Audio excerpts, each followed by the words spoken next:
हाय बच्चों, देखिए आज हम बता रहे हैं एम्पियर का परिपथीय नियम। इसको आप आसान तरीका से हम ढालने की कोशिश करते हैं, आसान तरीका से हम समझाने की कोशिश करते हैं। थोड़ा इस वीडियो को गौर से देखिए।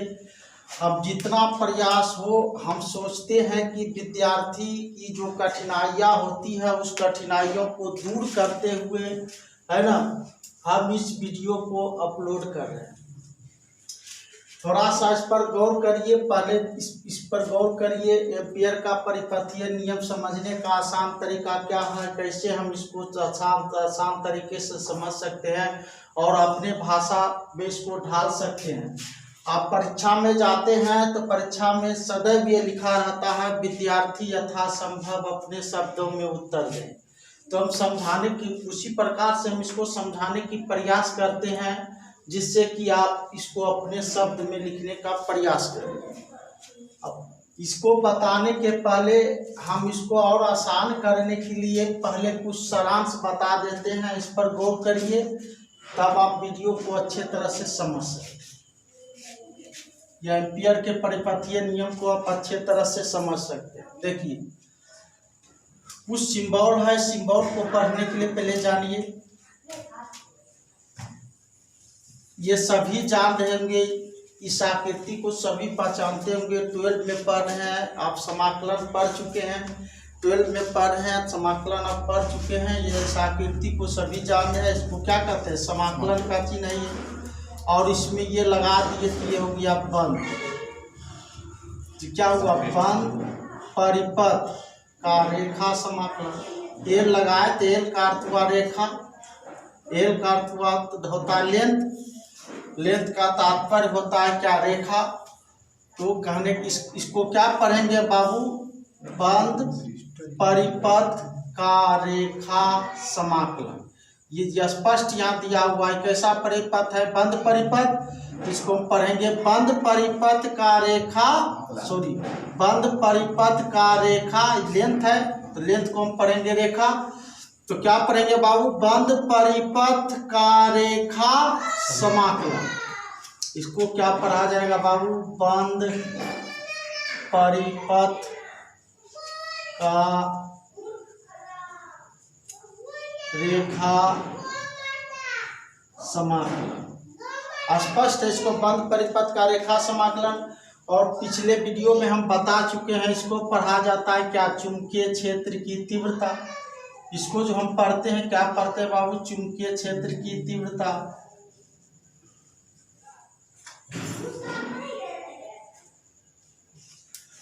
चुंबकीय क्षेत्र की तीव्रता जहां बी रहेगा, हम बता चुके हैं बाबू पहले वीडियो में। इसको बी नहीं पढ़ के इसको पढ़ा जाता है क्या? चुंबकीय क्षेत्र की तीव्रता। इसको क्या पढ़ेंगे बाबू? बंद परिपथ का रेखा समाकलन। समाकलन का जो चिन्ह होता है समाकलन का दे देंगे बंद। इसको पढ़ा जाएगा बंद परिपथ का रेखा समाकलन। इसको पढ़ेंगे चुंबकीय क्षेत्र की तीव्रता। इसको क्या पढ़ा जाता है बाबू? म्यू नोट या म्यू जीरो।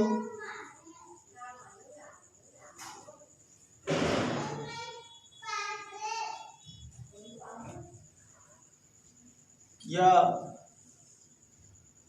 नोट भी पढ़ा जाता है। इसको हम पढ़ेंगे म्यू जीरो, म्यू नोट। इसको पढ़ा जाता है क्या बाबू? आप सभी जान रहे हैं, धारा। तो आप लोग इसको यदि आसानी से पढ़ेंगे, इसको आसानी से पढ़ सकते हैं तो एम्पियर का परिपथीय नियम स्वयं ढाल सकते हैं। स्वयं अपने आप याद हो जाएगी और स्वयं इसको आप अपने से लिख सकते हैं। इसको हम बता चुके बाबू क्या पढ़ना है? बंद परिपथ का रेखा समाकलन। इसको क्या पढ़ते हैं? चुंबकीय क्षेत्र की तीव्रता म्यू जीरो। इसको म्यू जीरो या म्यू नोट भी पढ़ा जाता है। इसको क्या पढ़ते हैं? धारा। तो देखिए, एम्पियर का परिपथीय नियम है क्या? आप लोग इसको नोट कर लीजिए या माइंड में इसको रखिए। तो एम्पियर का परिपथीय नियम क्या कहता है?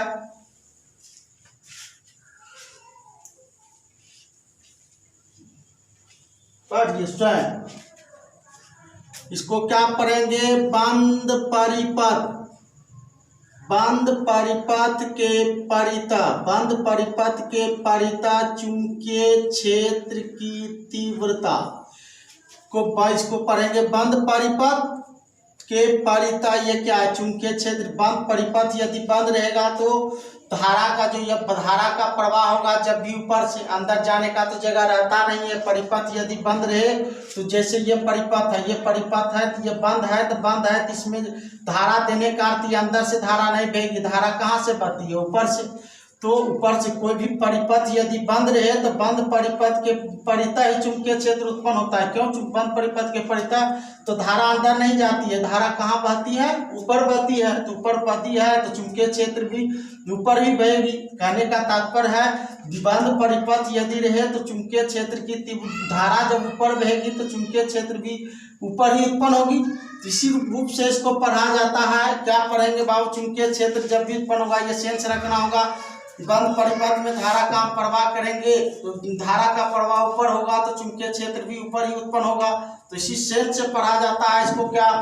बंद यहाँ चूंकि परिपथ बंद है तो धारा ऊपर जाएगी तो चुंबकीय क्षेत्र भी ऊपर होगी तो परिता होगी। तो बंद परिपथ के परिता चुंबकीय क्षेत्र की तीव्रता का रेखा के सापेक्ष समाकलन क्या होगा? एल से लेंगे। तो इसको क्या हम पढ़ चुके होंगे, आप लोग कैसे पढ़ेंगे? एम्पियर का परिपथीय नियम इसको पढ़ा जाता है। बंद परिपथ के परिता चुंबकीय क्षेत्र हम बता चुके हैं कैसे उत्पन्न होगा। बंद परिपथ में धारा का प्रवाह होगा, धारा ऊपर जाएगी तो चुंबकीय क्षेत्र भी ऊपर ही उत्पन्न होगी। तो इसको सेंस परिपथ बंद है तो धारा ऊपर है तो चुंबकीय क्षेत्र भी ऊपर होगी। इसी रूप से इसको पढ़ा जाता है। बंद परिपथ के परिता, बंद परिपथ बंद है तो इसके परिता चुंबकीय क्षेत्र की तीव्रता उत्पन्न होगी। यही कारण पढ़ा जाता है इसको। बंद परिपथ के परिता चुंबकीय क्षेत्र की तीव्रता का रेखा समाकलन बंद वक्र द्वारा घिरे क्षेत्रफल से होकर गुजरने वाली, बंद वक्र द्वारा घिरे क्षेत्रफल से होकर गुजरने वाली कुल विद्युत धारा। चुंबकीय क्षेत्र है तो उसी बंद वक्र से निश्चित ही धारा प्रवाह हो रहा। हम ऑस्टेट के हैं, किसी चालक तार से प्रवाहित धारा अपने चारों ओर चुंबकीय क्षेत्र उत्पन्न करता है। तो चुंबकीय क्षेत्र है तो निश्चित ही इस बंद वक्र के से जो घिरा हुआ क्षेत्रफल है उससे ऊपर धारा जा रही है। तो उसी प्रकार इसको लिया जाता है। बंद वक्र के परिता चुंबकीय क्षेत्र की तीव्रता का रेखा समाकलन, बंद वक्र के परिता चुंबकीय क्षेत्र की तीव्रता का रेखा समाकलन उसी बंद वक्र द्वारा घिरे क्षेत्रफल से होकर गुजरने वाली कुल विद्युत धारा का μ0 गुना होता है। कुल विद्युत धारा का μ0 गुना होता है। ये कौन के हैं? एम्पियर के हैं। इस गणितीय रूप में है। जिसको आप हिंदी में लिखते हैं तो हिंदी तभी तक के लिए है जब तक इसको आप पढ़ने के लिए नहीं जा रहे। जहाँ एम्पियर का परिपथीय नियम लगाइएगा तो ये लिखना होगा। हिंदी से कोई तात्पर्य नहीं है तो इसको आप पढ़ने के लिए समझिए। इसको आज आप पढ़ लेते हैं तो आसानी से इसको अपने शब्दों में लिख भी सकते हैं। तो इसका क्या कारण, जिसको हम बता चुके हैं, इसको पढ़ा जाता है परिपथ बंद है, चुंबकीय क्षेत्र की तीव्रता ऊपर ही उत्पन्न होगी तो उसके परिता ही होगी। तो बंद वक्र के परिता चुंबकीय क्षेत्र की तीव्रता का रेखा समाकलन, बंद वक्र के परिता चुंबकीय क्षेत्र की तीव्रता का रेखा समाकलन उसी बंद वक्र द्वारा घिरे क्षेत्रफल से होकर गुजरने वाली कुल विद्युत धारा का μ0 गुना होता है। यही एम्पियर का कहना था। यही एम्पियर परिपथीय नियम के तहत आप लोगों के समक्ष प्रस्तुत कर रहे हैं। आप लोगों के समक्ष यही बताना चाह रहे हैं आप। तो इसको आप पढ़ने के लिए जान चुके हैं। एक बार फिर हम सारांश बताते हैं। इसको पढ़ा जाता है बंद वक्र के परिता ये चुंबकीय क्षेत्र की तीव्रता है। तो और ये क्या है? रेखा समाकलन है। तो बंद वक्र के परिता चुंबकीय क्षेत्र की तीव्रता का रेखा समाकलन उसी बंद वक्र द्वारा घिरे क्षेत्रफल से होकर गुजरने वाली कुल विद्युत धारा का μ0 गुना होता है। यही एम्पियर के हैं। अब हम हिंदी में लिख देते हैं इसको।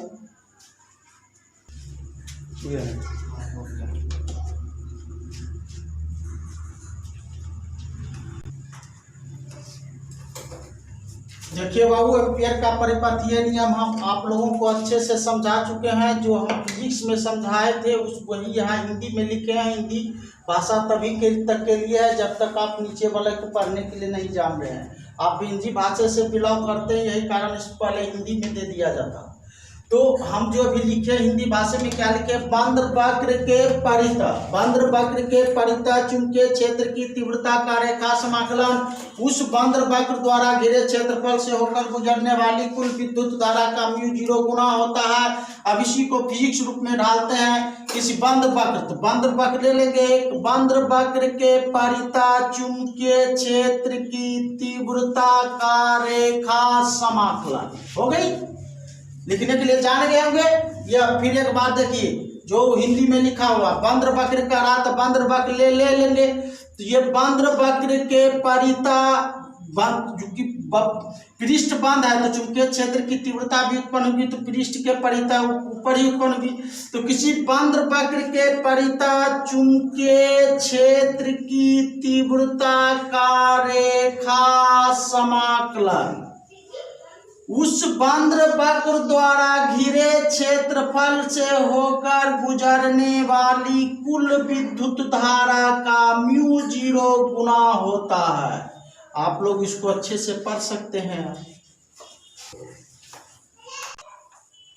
हाँ तो बाबू, आप लोग इसको अच्छे तरह से समझ चुके होंगे। अब इसका सत्यापन करना है। सत्यापन के लिए पहले हम कुछ सारांश बता देते हैं, रिवाइज बता देते हैं जो पिछले क्लास की है। 11 का भी कुछ यूज होती है ना। तो जो सारांश है, जो सूत्र आप नहीं जान रहे हैं या जान भी रहे हैं तो उसको पुनः रिवाइज करवाते हैं। तो जो सारांश वाले वीडियो हम यहाँ लिखते हैं उसको नोट नहीं करना। सारांश वाले वीडियो को सिर्फ माइंड में रखना है, या नोट भी करना है तो कहीं साइड में नोट कर लेना। तो ये हुआ। अब इसका प्रमाण होगा। प्रमाण के लिए पहले हम सारांश बताएंगे। सारांश में उन सूत्रों का जिक्र करेंगे जो इनके प्रूफ के लिए आवश्यक है, जो इनकी उत्पत्ति के लिए आवश्यक है। उन सूत्रों का हम जिक्र करते हैं। उस सारांश पहले देख लीजिए।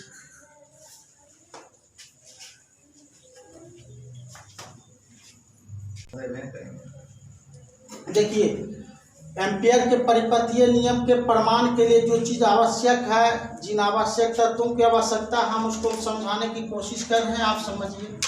तो सबसे पहले उन्होंने कहे थे बंद वक्र, तो कोई बंद वक्र आकृति ले लेंगे, बंद वक्र की आकृति ले लेंगे।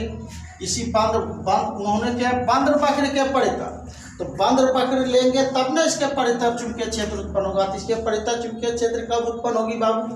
तो जिससे हम चालक तार लेंगे, चालक तार से इसमें क्या करेंगे, धारा का प्रवाह करेंगे। तो ये सिर्फ क्या लिए, ये वक्र लिए, बंद आकृति लिए, और बंद आकृति से एक चालक तार गुजारेंगे, इसमें धारा का प्रवाह करेंगे। धारा का पास्कल के नियम में हम अच्छी तरह बता चुके हैं। कोई भी चालक तार से धारा का प्रवाह होता है तब इसके चारों ओर चुंबकीय क्षेत्र उत्पन्न होता है। तो इसकी प्रमाणित करने के लिए उन्होंने जैसे के हैं बंद वक्र के परितः, देख बंद वक्र ले लिए। यह बंद वक्र किसी आकार का हो सकता है, ये जरूरी नहीं किसी आकार का, पृष्ठ बंद रहना चाहिए। तो एक बंद वक्र ले लिए, से एक चालक तार गुजार दिए, चालक तार गुजारे, इससे धारा का प्रवाह करेंगे तभी चारों ओर चुंबकीय क्षेत्र।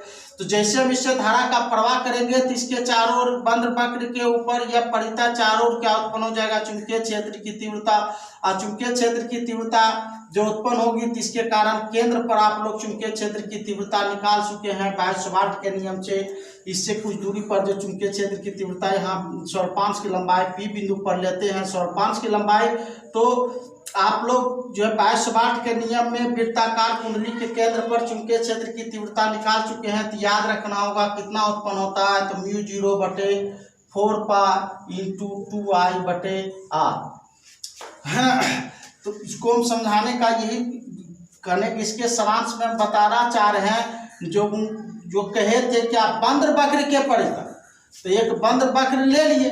अब इसके परितः चुंबकीय क्षेत्र कब उत्पन्न होगा, तो ऑस्टर्ड के हैं किसी चालक तार से प्रवाहित धारा अपने चारों ओर चुंबकीय क्षेत्र उत्पन्न करता। तो एक चालक तार लेंगे, इसे गुजार देंगे, इससे धारा का प्रवाह करेंगे, जैसे इसके परितः चुंबकीय क्षेत्र उत्पन्न होगा। तो ये चुंबकीय क्षेत्र चारों ओर उत्पन्न होगा।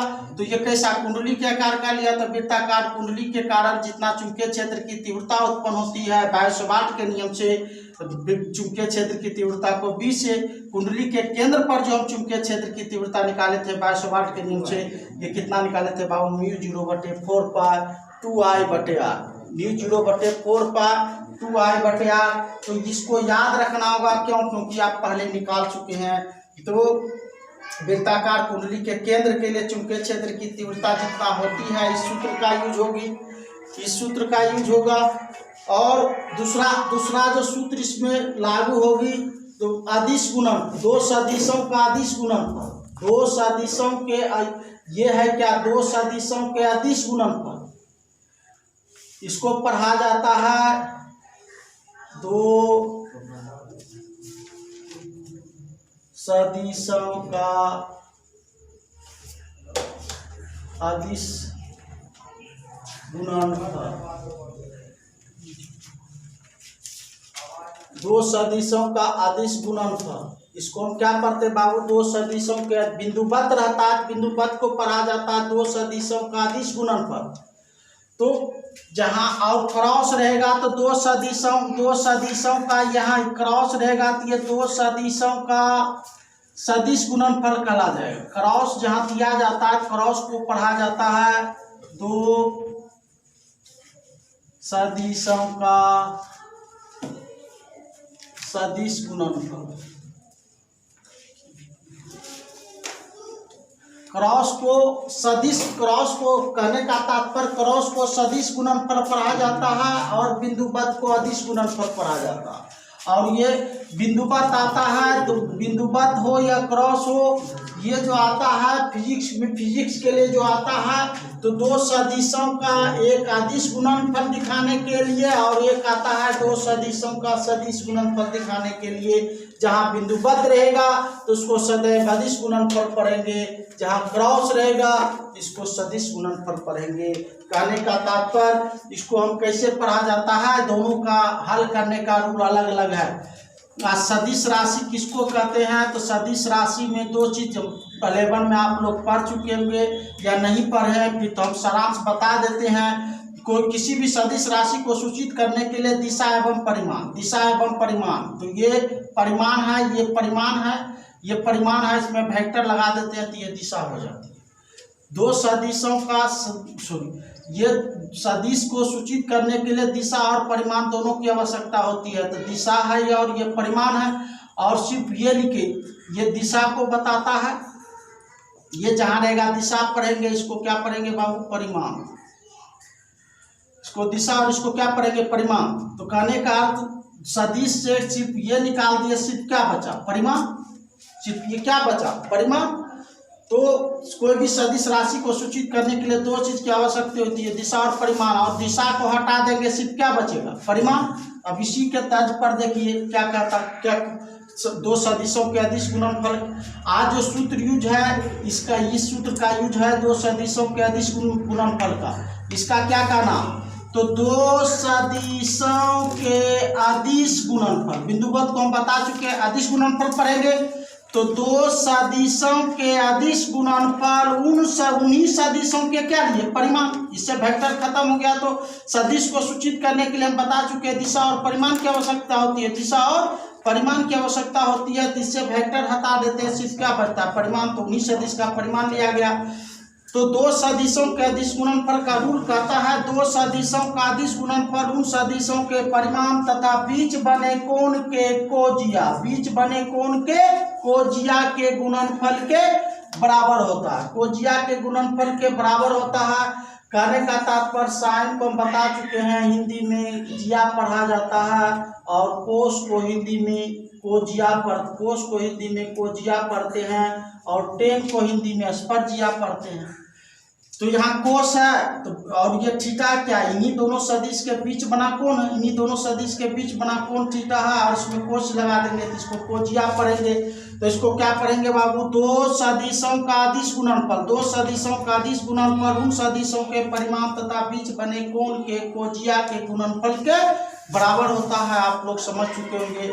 सारांश में इतने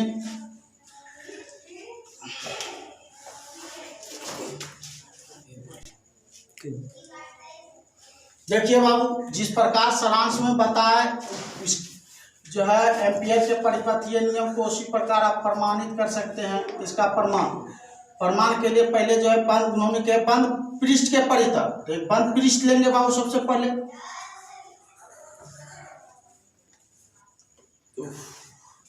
उन्होंने कहा बंद पृष्ठ के परितः, तो एक बंद पृष्ठ लेंगे।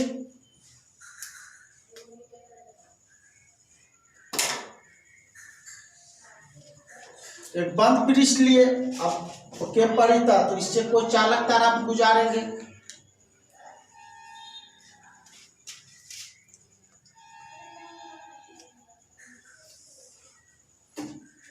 अब इससे धारा का प्रवाह करेंगे तभी चारों ओर चुंबकीय क्षेत्र उत्पन्न होगा।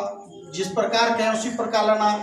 माना कि x एवं y कोई लंबा एवं सीधा चालक तार है जिससे I एम्पियर की धारा प्रवाहित करते हैं, जिससे I एम्पियर की धारा प्रवाहित करते हैं।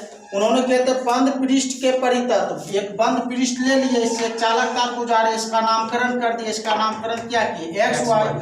माना कि एक्स वाई को लंबा एवं सीधा चालक तार है जिसमें I एम्पियर की धारा प्रवाहित होती है। जैसे I एम्पियर की धारा प्रवाहित करेंगे तो इसके चारों ओर क्या उत्पन्न हो जाएगा बाबू? चुंबकीय क्षेत्र। तो इसके चारों ओर क्या उत्पन्न हो जाएगी? चुंबकीय क्षेत्र। तो बायोट के नियम से, बायोट के नियम से चालक तार से आर दूरी, चालक तार से आर दूरी पर P बिंदु पर चुंबकीय क्षेत्र की तीव्रता, चालक तार से आर दूरी पर P बिंदु पर चुंबकीय क्षेत्र की तीव्रता जितना होती है लिख देंगे, हम समझा चुके हैं। उन्होंने क्या बंद परिपथ के परितः, तो बंद परिपथ एक घिरे परिपथ ले लिए या बंद परिपथ ले लिए, इससे एक चालक तार गुजारे जिससे एम्पियर की धारा प्रवाह की है, तो इसके परितः चुंबकीय क्षेत्र उत्पन्न हुआ। या चुंबकीय क्षेत्र किसके नियम से उत्पन्न होता है? तो बायोट के नियम से। तो जो कि वही लिखना है। माना कि एक्स वाई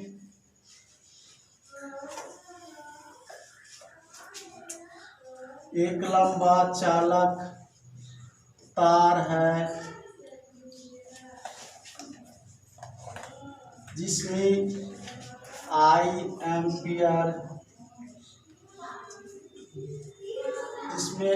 एम्पियर की धारा प्रवाहित करते हैं।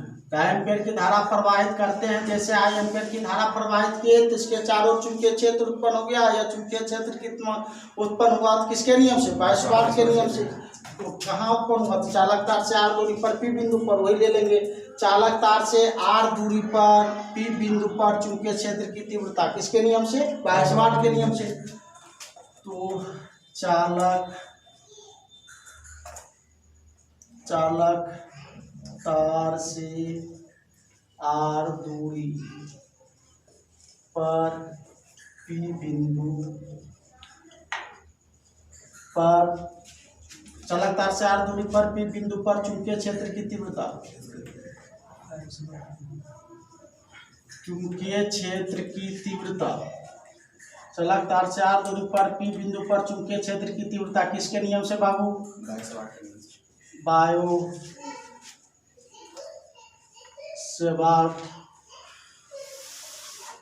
के नियम से। बायोट के नियम से।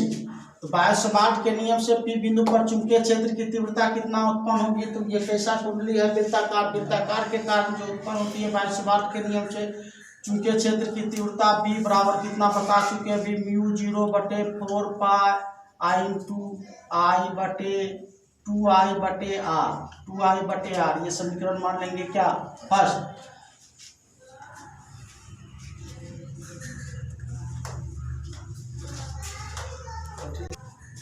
बायोट के नियम से P बिंदु पर चुंबकीय क्षेत्र की तीव्रता लिख देंगे। अब चलिए,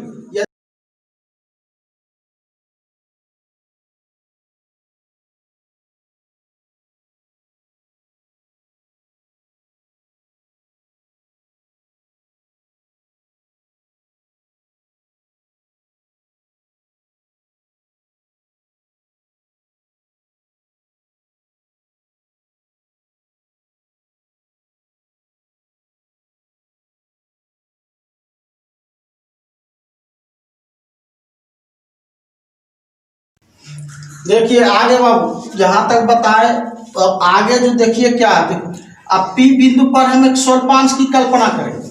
स्वल्पांश तो लेना पड़ेगा। स्वल्पांश का अर्थ होता है सूक्ष्म से सूक्ष्म लंबाई।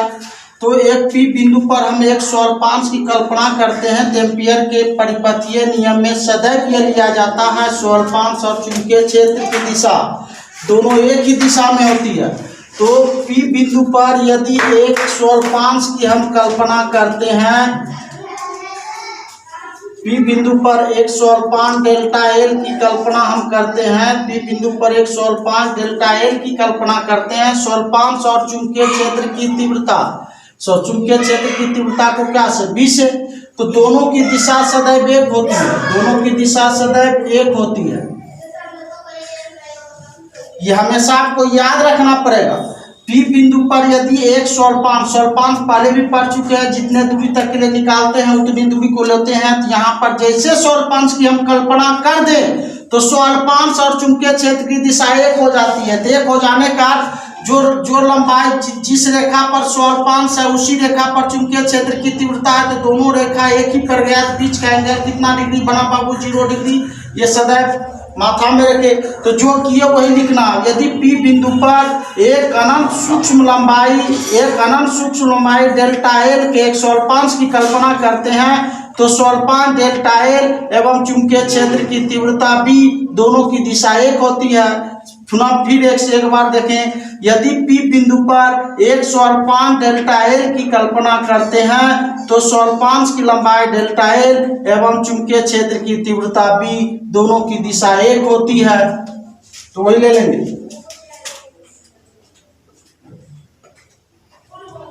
यदि P बिंदु पर एक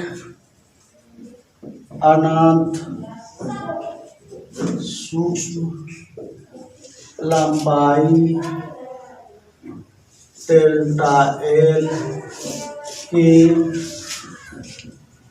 एक स्वल्पांश की कल्पना करते हैं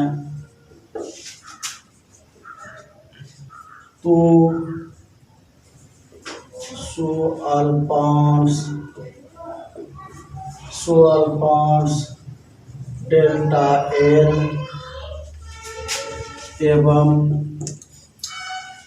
डेल्टा एल एवं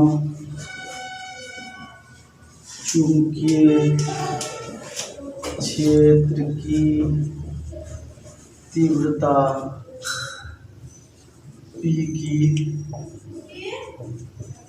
दिशा एक होती है। कहने दोनों के बीच बना एंगल 0 डिग्री। अब ले लीजिए एम्पियर के परिपथीय नियम से। एम्पियर क्या है? बंद। ये कैसा परिपथ है? बंद परिपथ के परितः चुंबकीय क्षेत्र की तीव्रता का रेखा समाकलन। तो LHS एम्पियर के परिपथीय नियम का LHS ले लीजिए। कल्पना करते हैं तो एम्पियर के परिपथीय नियम से क्या, ये जो चुंबकीय क्षेत्र की तीव्रता कहाँ? बंद परिपथ के परितः, बंद परिपथ के जो परितः चुंबकीय क्षेत्र की तीव्रता का क्या ले लेंगे? रेखा समाकलन। तो क्या लिखे बाबू? बंद परिपथ देख रहे हैं, ये का ले लिए। बंद परिपथ के परितः चुंबकीय क्षेत्र की तीव्रता का रेखा समाकलन। स्पष्ट लिखा हुआ है। ये जैसा ये बंद परिपथ ले लिए। बंद परिपथ के परितः चुंबकीय क्षेत्र की तीव्रता का रेखा समाकलन ले लिए। अब इसको तोड़ दीजिए। हम बताए दोनों कौन राशि है? दो सदिशों का यहाँ कुछ नहीं, बिंदुवत गुणनफल है। क्रॉस रहता तो क्रॉस दिया रहता। तो ये दो सदिशों का बिंदुवत गुणनफल का अर्थ हुआ दो सदिशों का अदिश गुणनफल। और दो सदिशों का अदिश गुणनफल का रूल कहता है दो सदिशों का अदिश गुणनफल उन सदिशों के परिमाण तथा बीच बने कोण के कोजिया के गुणनफल के बराबर होता है। कोजिया के गुणनफल के बराबर होता है। ले लिए। अब यहाँ B और D ये दोनों सदिश का ये बीच बना एंगल है। तो B क्या? चुंबकीय क्षेत्र की तीव्रता DL क्या? स्वल्पांश की लंबाई हम बता चुके हैं।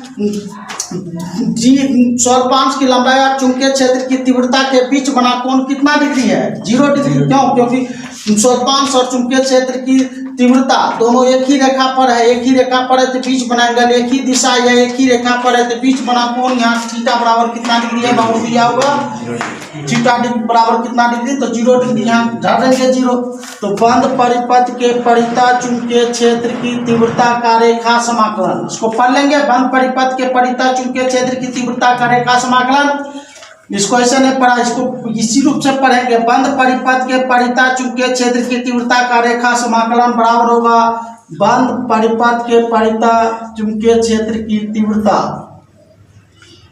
और कोस थीटा का मान कितना डिग्री बाबू, कोस 0 डिग्री है, कोस 0 का वैल्यू 1 होती है, थीटा का मान 0 डिग्री, दोनों के बीच बना कोण हम बता चुके 0 डिग्री है, तो कोस 0 का वैल्यू 1 से कोई भी संख्या में गुणा करते हैं खुद यही संख्या होती है। ये क्या है, बंद परिपथ के परिता चुंबकीय क्षेत्र की तीव्रता का रेखा समाकलन बराबर हो जाएगा क्या, बंद परिपथ के परिता चुंबकीय क्षेत्र की तीव्रता का क्या रेखा समाकलन। कोस 0 का वैल्यू हम बता चुके बाबू कितना होता है 1 से गुणा करेंगे तो यही खुद यही संख्या रह जाएगी, है ना, उसको उतार लें।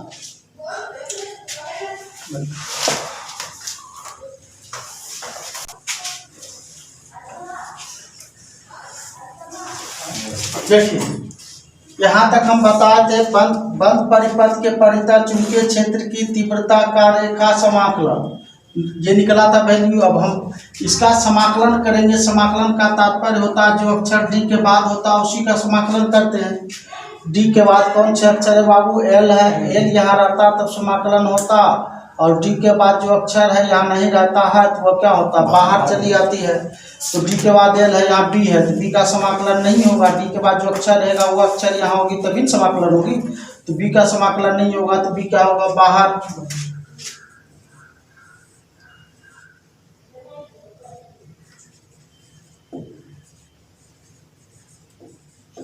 बीस से बाहर कर देंगे।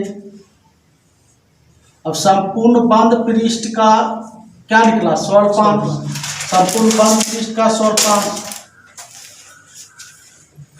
अब समीकरण 1 से b का मान रखने पर, समीकरण 1 से b का मान रखने पर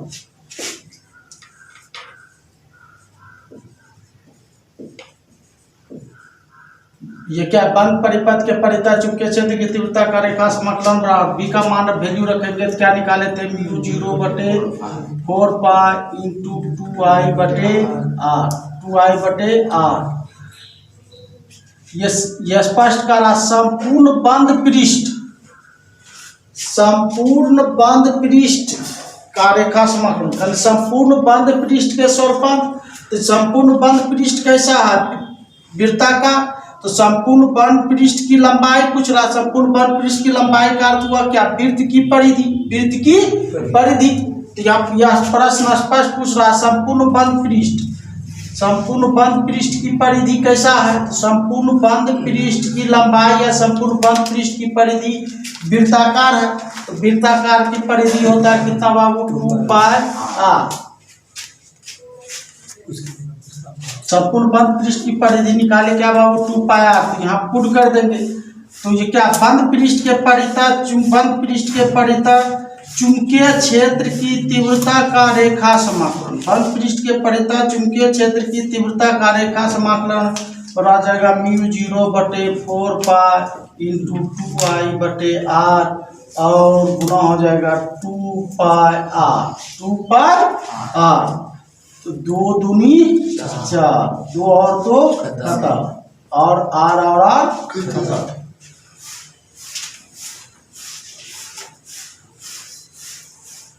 ये क्या निकला, ये क्या बंद पृष्ठ के परिता चुंबकीय क्षेत्र, बंद पृष्ठ के परिता चुंबकीय क्षेत्र की तीव्रता का रेखा समाकलन उसी बंद वक्र द्वारा गुजरने वाली कुल विद्युत धारा, उसी बंद वक्र द्वारा गुजरने वाली कुल विद्युत धारा का μ0 गुना होता है, यही एम्पियर कहते हैं। आ गया बाबू, है ना। ये यहाँ कटाए तो कटाने का 2 दूनी 4, तो 2 बचा, 2 कट गया, पाई और पाई भी कैंसिल हो गया, आर और आर भी कट गया तो यहाँ बचा म्यू 0 गुना आई। यही एम्पियर कहते क्या, बंद परिपथ के परिता चुंबकीय क्षेत्र की तीव्रता का रेखा समाकलन उस बंद वक्र द्वारा घिरे क्षेत्रफल से होकर गुजरने वाली कुल विद्युत धारा का म्यू 0 गुना। समझ गए होंगे आप लोग अपने भाषा में इसको अच्छे से लिख सकते हैं। हमारा वीडियो यदि अच्छा लगा होगा, समझने समझाने का तरीका अच्छा लगा होगा तो इसको लाइक जरूर करिएगा।